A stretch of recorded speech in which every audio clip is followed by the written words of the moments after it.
Hello and welcome to another edition of Whiteboard Friday. My name is Carly Schoenhoven and I'm a Senior SEO Manager at Ability. We're a B2B digital marketing agency here in Portland, Oregon. Now, if you work for an agency, you know that sometimes a really valuable SEO audit can be the difference between winning over a client and losing out to someone else. So something I sometimes struggle with is how to level up your basic SEO audit into something that's really impactful for a B2B company that is in need of a long-term strategic plan. Now, when I'm talking about an SEO audit, I'm not just talking about, a technical audit, something you can just pull from Screaming Frog. It's really about getting a clear picture of a site's current SEO compliance, and most importantly, showing the ways both in the short and long term that you can work with them to help them achieve their goals. So today, I'm going to walk you through my approach to SEO audits and walk you through step by step. Now, before we get started pulling data, there's a couple of things I like to figure out first. Number one is competitors. So SEO, it doesn't exist in a vacuum. If we want to improve our rankings, a competitor is likely going to have to lose rankings. So it's really important to get an idea of what competitors you're going to be looking at so you can see how you stack up in relation to them. Now, again, it's really important to make sure that your competitors are realistic. I can't tell you how many times I've been given, Google as a competitor.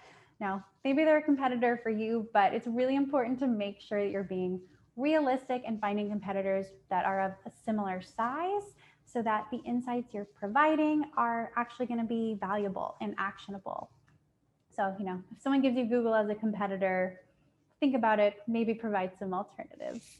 Another thing I like to take a look at is goals. So, if you're evaluating a company, ask them what their goals are. Maybe they just launched a new product and they really would like some specific insights as to how they can improve that content.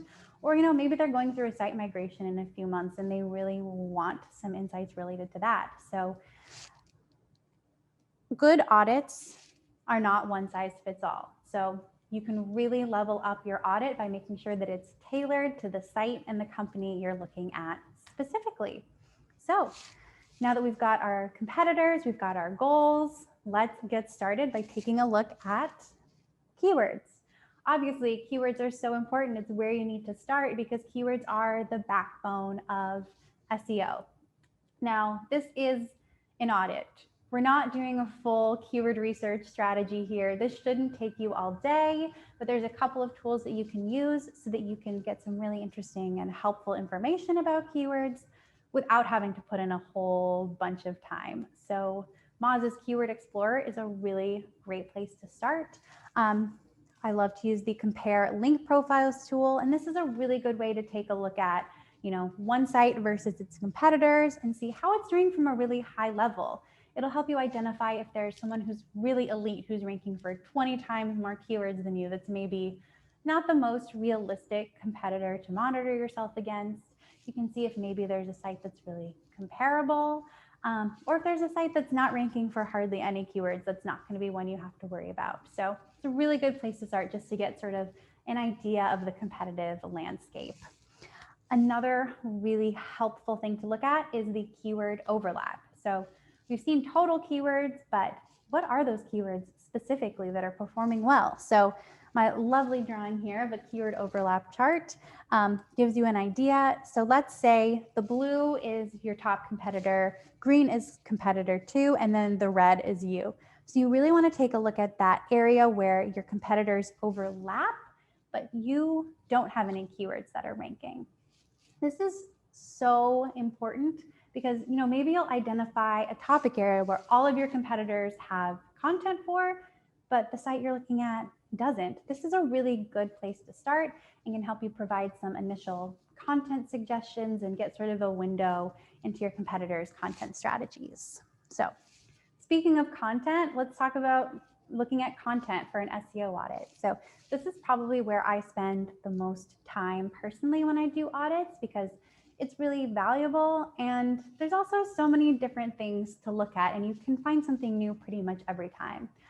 When you're looking at a B2B site in particular, however, one thing you want to make sure you're taking a look at is the funnel.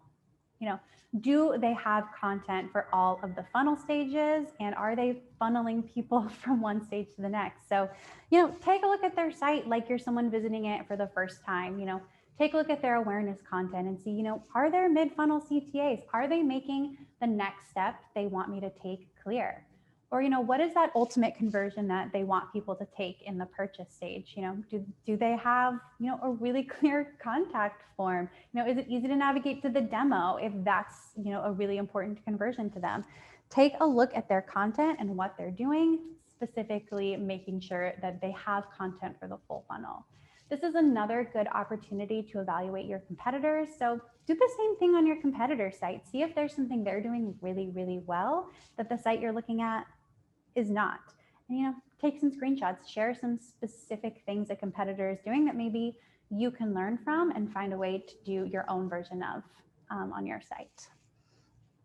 All right, another area to always make sure you include is technical, because we all know that even if you have, the best amazing content on your site, if your technical SEO is a mess, it's not really going to matter if you're not able to get that content indexed. So a good place to start is to do Moz's on-demand crawl. So you can take a look at things like 404 errors, duplicate content. Maybe they have missing metadata on all of their really valuable top pages. That's good information to have and to share. And then you also want to expand that to look at things like site speed. Maybe they have really poor site speed and it's nothing that they've ever prioritized. Use Google's page speed insights. See if there's some specific recommendations that you can give them and that you can help them fix, because ultimately it's about trying to get them to want to work with you and showing how you could help them fix those issues. And you can also take a look at things that might be impacting indexation. Take a look at their robots.txt, take a look at their sitemap, just check all the boxes and make sure that there's nothing that might be impacting their search appearance. And finally, I always like to take a look at offsite. This is another great use of Moz. I love to use Moz's compare link profiles option to get an idea of how you stack up with your competitors when it comes to offsite. Now, I know that offsite is really difficult. Link building is hard and it takes a long time to really show results, but knowing how you stack up against your competitors when it comes to domain authority and it comes to total links really helps you get an idea of how hard it's going to be and how long it's going to take to catch up with your competitors in the search engine results page. So I always like to take a look at domain authority, external links, linking domains, and really just finding insights as far as, who's going to be the most difficult, who is the most authoritative, and where do we stand today. You can also take a look at specific backlink profiles and link overlap, very similar to the competitor overlap. See if there's a site where all of your competitors have backlinks from and you don't. Maybe it's really relevant in industry publication and you can provide them that, and you can help them eventually, hopefully, get a link from there too. All right, so we've taken a look at keywords, content, technical, and offsite. If you've followed all the steps, you should have a really great audit with some super actionable short-term and long-term action items to provide. So I hope this was really helpful, and thank you for joining me.